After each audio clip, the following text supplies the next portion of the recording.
Namaskar and welcome back to Media Scan, your weekend dose of headlines, controversies and perspectives. In this very special Media Scan of the budget week, we shall look at how the media has treated the budget before the budget speech came and after. Viewers, by and large, both the media platforms and experts have given a big thumbs up to the budget presented by the FM Nirmala Sitharaman. However, there are points of criticism, there are points of apprehensions to which we would like to come one by one while talking to our special guests in this special budget week episode. Let's switch on to our guests immediately. I have here with me Professor Dheeraj Sharma, well-known economist and expert. He is the director of IIM Rohtak and has been very kind to join us in the studios this evening. Namaskar, Professor Sharma. Welcome to Media Scan. Namaskar. Thank you. Also with me, well-known economic journalist, expert on political economy, Anil Padmanabhan, joining us on Media Scan. Once again, welcome, sir. Thank you. And with me, political journalist, former editor, known for speaking his mind very candidly on the political affairs of the country, Shekhar Iyer, senior journalist. Welcome, Shekhar. Thank you, Smita. So, coming straight to the discussion, I'll come to Professor Sharma, to you first, sir. All the top guns in the government have stressed on the point that this was a budget for the Amrit Kaal. Do you agree with the view and why? Well, I will simply state that this is a simple budget. Or this simple budget reflects the time of Indian wisdom. What does simple stand for? This budget has got implications for skilling, which is the S. It has got implications for infrastructure, the I. It has got implications for being mindful. See, we are not going out of context and out of bounds. We are being very rational. You could have really made it an election budget, but you are being conscious of your deficit, and you have made certain targets of curtailing the deficits going forward as well. And the final three are participative. You see, the center has emphasized through this budget, again, a sharing arrangement. Loans will be given to the state. There's a commitment that there will be a participation not just from the states, but also center-state relationships will play a very, very important role in implementation. And lastly, there's a focus on local development, local manufacturing, and not to exclude our commitment towards becoming carbon neutral, which means E, the ecology, the environment. So it is truly a simple budget for Amrit Kaal. Very well put, sir. And I'd like to bring in Anil Padmanabhan here. Mr. Padmanabhan, do you think this was really a simple budget? What were the challenges that the FM was faced with, and did she manage to steer clear of them? Smita, yes, what Professor Sharma has just said, it's a simple budget, but not simple-minded. That's very important because exactly what you said, the FM had a massive challenge. The backdrop was unprecedented. You have never had so many crises happening simultaneously, feeding off each other. It began with COVID, then went into the Ukraine-Russia conflict, then you had the US Fed hiking rates, and then of course the return of COVID in China. So back to back they happened over the last 3 years, and it has plunged more than half the world into a recession or bordering on recession, including the biggest economy in the world, which is the United States, is threatened by recession. Hopefully it won't happen.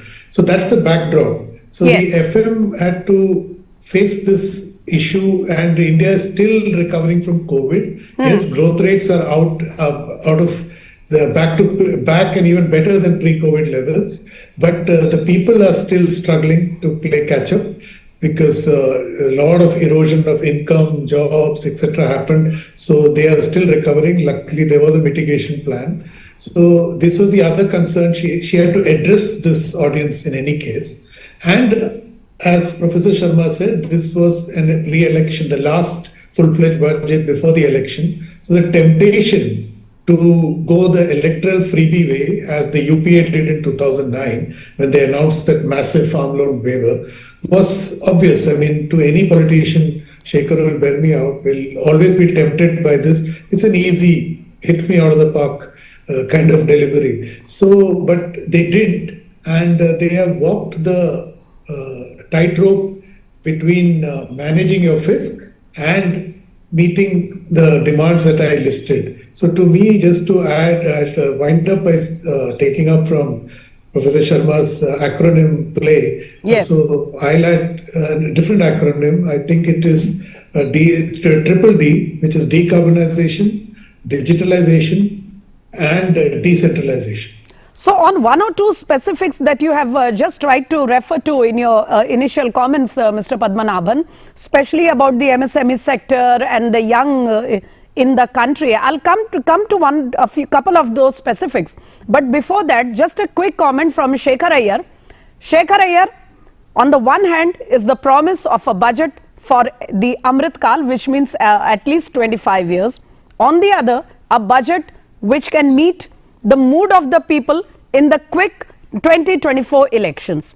Has FM managed to resist the temptation on populism, or is this a mix of both? Your take. Indeed, as Mr. Anil Padmanabhan as well as Professor Sharma were mentioning, you see, in the last 8 years we have seen the Prime Minister has never succumbed to populist pressure. Though there was a lot of speculation, this year you are having 9 assembly elections, and you have had a Bharat Jodo campaign by Rahul Gandhi, attacking day in and day out the Prime Minister and the government for being quote-unquote pro-rich and anti-poor. With all that thing going around, the temptations were very high.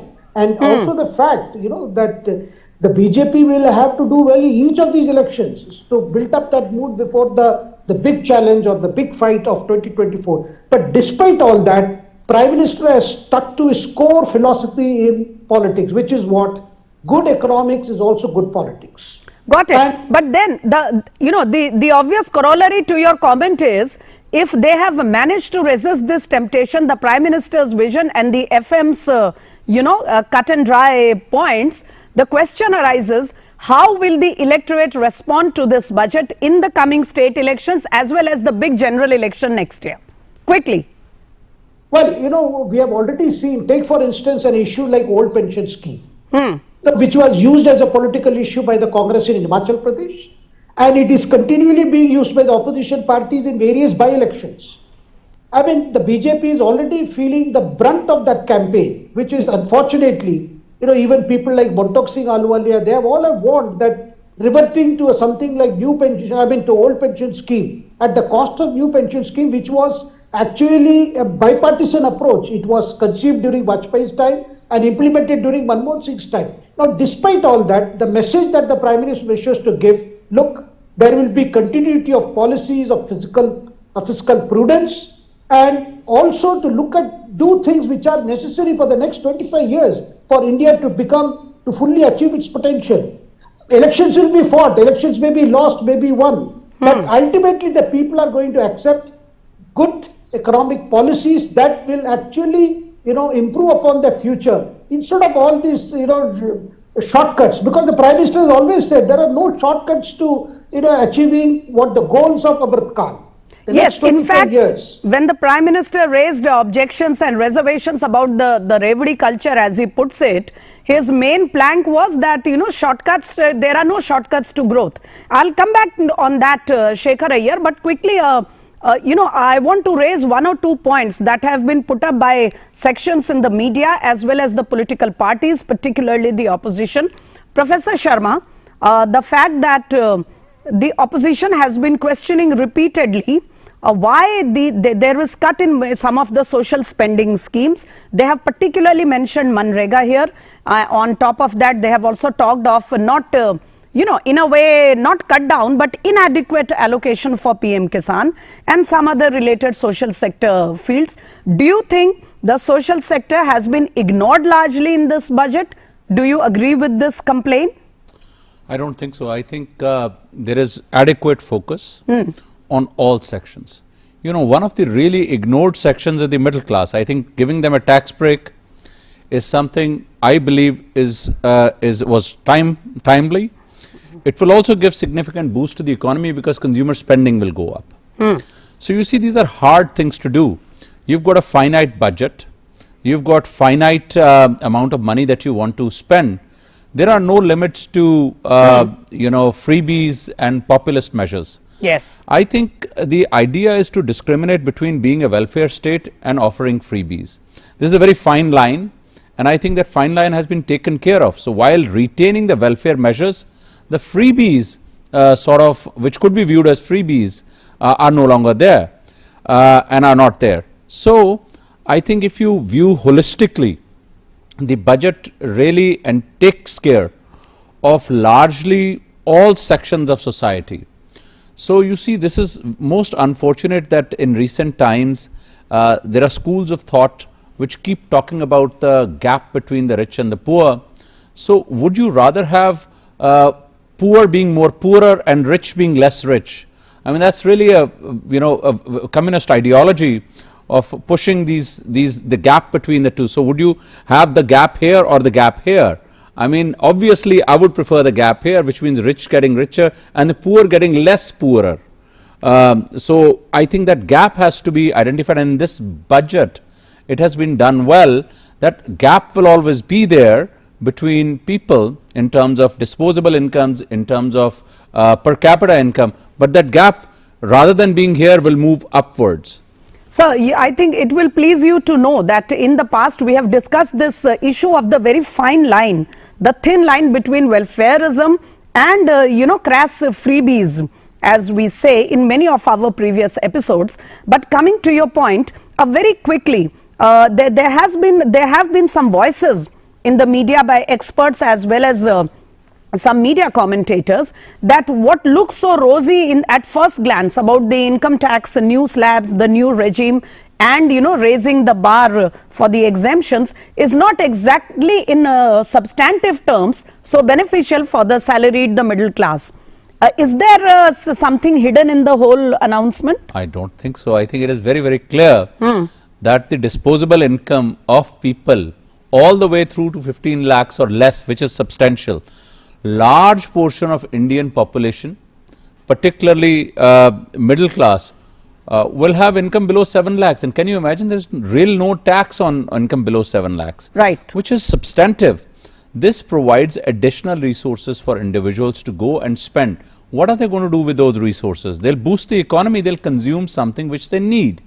And so there is nothing hidden. And as far as the freebies are concerned, I have a paper on this, by the way, discrimination between freebies and welfare. Welfare measures are really backed up by a well thought out plan and budgetary provisions. Freebies are knee-jerk reactions to offering things, utilities which do not have requisite budgetary provisions and are offered to individuals as a populist measure. So welfare measures are well thought with adequate budgetary allocations. Freebies are knee-jerk, they are half-baked announcements. We surely need another episode to discuss the fine line and the detailing of this. But I want to come to Anil Padmanabhan here, and I want to know from you, Mr. Padmanabhan, first of all, are the announcements pertaining to the middle class in the IT sector as good as they sounded at first glance? Number one. Number two, we Indians, particularly the middle class, are traditionally known to be inclined towards savings. Bachat is part of our philosophy, kifayat, as we say. This thrust on spending, how will it go down in actual terms? I'll answer that, Smita. I just want to back up on your earlier question about Manrega. Sir. And I want to use your platform to pick a bone with my profession. There's an amazing level of illiteracy in the profession that they don't understand that Manrega is a demand program, and it is statutorily backed. So if a person demands the labor, they will have to be given. So whether the allocation is 60,000 crore or 100,000 crore, it doesn't matter. If 120,000 crore is demanded, it will have to be paid out, as it happened during the COVID years. So I'm amazed that I see this headline in every paper. I see this headline now being discussed on your show. So I hope we kill this debate once and for all. Yes. Thank you for clarifying it for us. And and the benefit of our viewers because it did generate a lot of reaction. But on the other, the income tax point, sir. I'll answer. Yeah, I'm coming to that. So on income tax, see, go behind the decision. The headline is big relief for middle class. Okay, let's set that aside. How do you approach this? The issue is that earlier the government of India told you or induced you to invest in an LIC, insurance or provident fund, etc., by giving you tax incentives. Now all they are saying is that you have grown up, you are mature enough to take your own decisions, and I think they have been very emboldened by the entire direct benefit transfer experiment, where the money has been transferred directly to people, and people are been spending it wisely.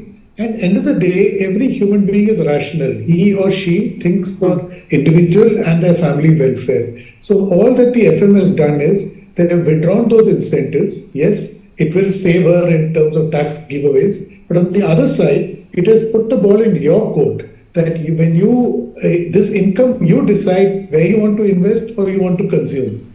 And if you go by the record of all the young people out there, who have now acquired homes and cars and etc. So they're clearly not spending as well as investing in a home. They're investing in some level of assets which will keep them in good state. And please look at the number of retail investors that has grown meteorically in the last 5 years on the Indian stock market, in the Indian stock markets.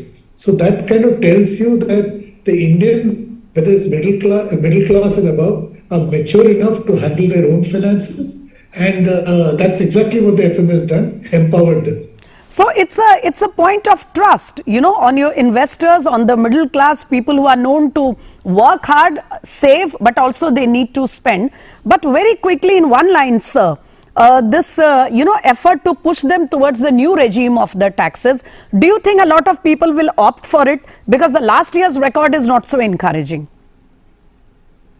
See, this government's record you should follow. Their first is a nudge, okay? Then comes the push. So if you remember in cooking gas, they had the PM had said voluntarily people should give up, like you and me don't need the subsidy, we should give it up. So most of us gave up, but many of us did not. Right. 2 years down the line, they introduced a clause that if you earn certain assets, you cannot be entitled to it, so they removed it. In this instance, the FM, she introduced this program scheme 2 years ago, and it did find many takers. This time she has rejigged it, incentivized it, brought it on par with the existing scheme. At the same time, it is now will be the default page on your screen when you go to file your tax returns. And if you understand the nudge theory of behavioral economics, the default option is very powerful. So most people always click the default option. Let's take, if you're installing a new software. So instead of, unlike last year, now that the new tax regime becomes the default option, perhaps more people will go for it instead of, sticking to the old system.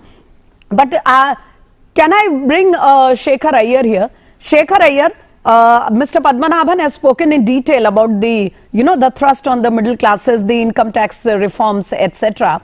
If you may remember, former finance minister, the late Arun Jaitley, had started one of his budget speeches by first expressing, gratitude to the taxpayer of the country, and there was huge appreciation of it in Parliament, outside Parliament. Do you think the time has finally come when the government is paying the long overdue attention to the middle classes, or is this a short-term electoral move? No, I don't see electoral move in any of the measures that has been announced. Okay. So ultimately we have to move into a tax regime that is very simple, and the scope for evasion will not be there absolutely, and even for tax avoidance, it will be done in such a way where you will realize you declare your income, pay your tax, and use your money that you save for whatever purposes you want. That's the basic thrust. Everywhere, even if you look at the tax regime in other countries, it's all very simplified. This is the income, this is the tax you pay, and do whatever you want with the money. And ultimately, the middle class wants that freedom.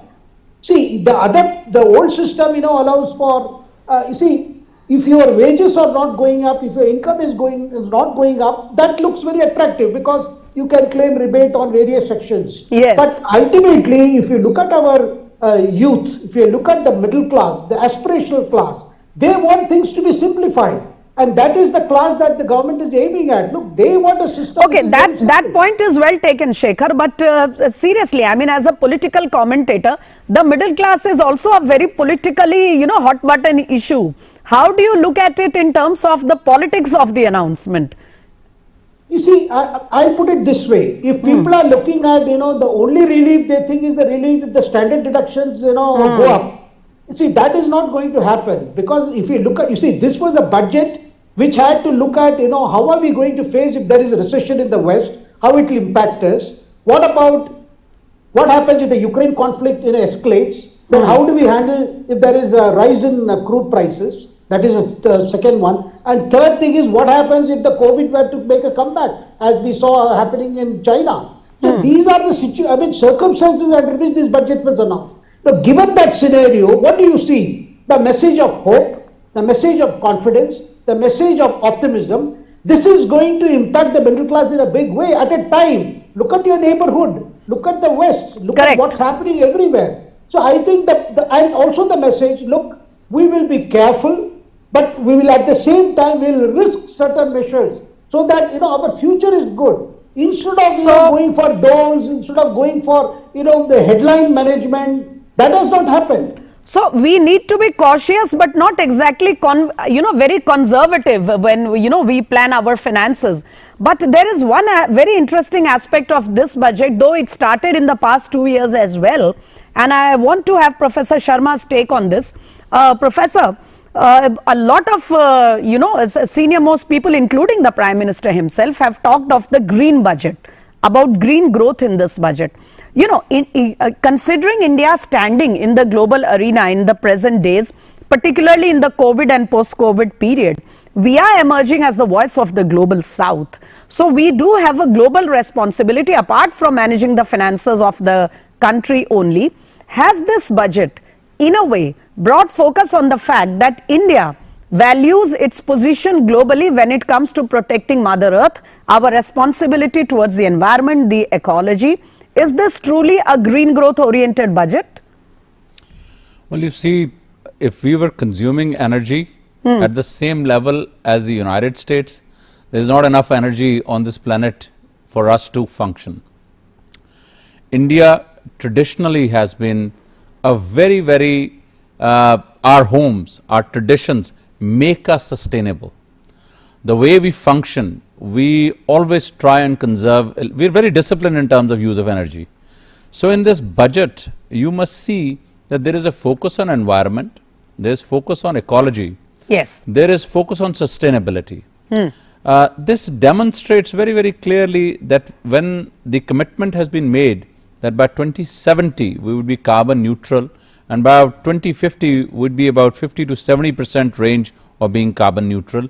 These commitments are taken very seriously. G20 presidency has come to us. This is a time, actually this is a time for Indian wisdom in terms of utilization of our resources, utilization of the resources provided by the Mother Earth, and also for us to really be sensible in terms of the choices that we make, be it in terms of international conflicts, be it in terms of utilization of energy, be it in terms of saving versus consumption. So, if to answer your specific question, we have demonstrated to the world that even in the toughest times, when we have made a commitment that we will be carbon neutral by 2070, we are very seriously taking steps towards it. And our policies must reflect that commitment too. Very well put, sir. I just have time enough for a quick last question, and I will give that last word to Anil Padmanabhan. As a market watcher, Mr. Padmanabhan, when you watch the reactions of the market soon after the budget, there have been two very contradictory explanations of this. One is that it concerns other factors which are concerned with the Adani group and the fallout of it. The other is that no, the markets have responded in a very not a very positive way to the budget. Which of the two is true according to you, and do you think it could be a mix of both? Are the markets really upset? See, what drives the market is not one single factor. Yes, the budget is a very important element, particularly one which packed such a surprise. I don't think the market anticipated. They were pretty hopeful it won't be a populist budget, but they did not expect such a deft operation. So and I was watching the Sensex at the point where the FM began her income tax part on the middle class, and at that point the Sensex just took off. It took off by almost 600-700 points. The China, the rise in energy prices or a recession, global recession is a risk. And of course, the Adani factor is definitely over. Thank you, Mr. Padmanabhan, for making it so clear for laypersons like me who really find it baffling, the reactions of the market. But I'm afraid on this point, I'll have to put a stop to this conversation. Just a very quick comment from Shekhar Iyer.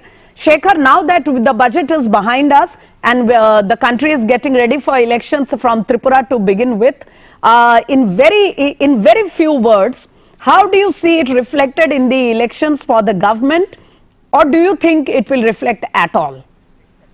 No, the budget, particularly the BJP has already decided they will take this budget to the people. The ministers and members of parliament have been told to explain. See, this is one budget which has not antagonized any section.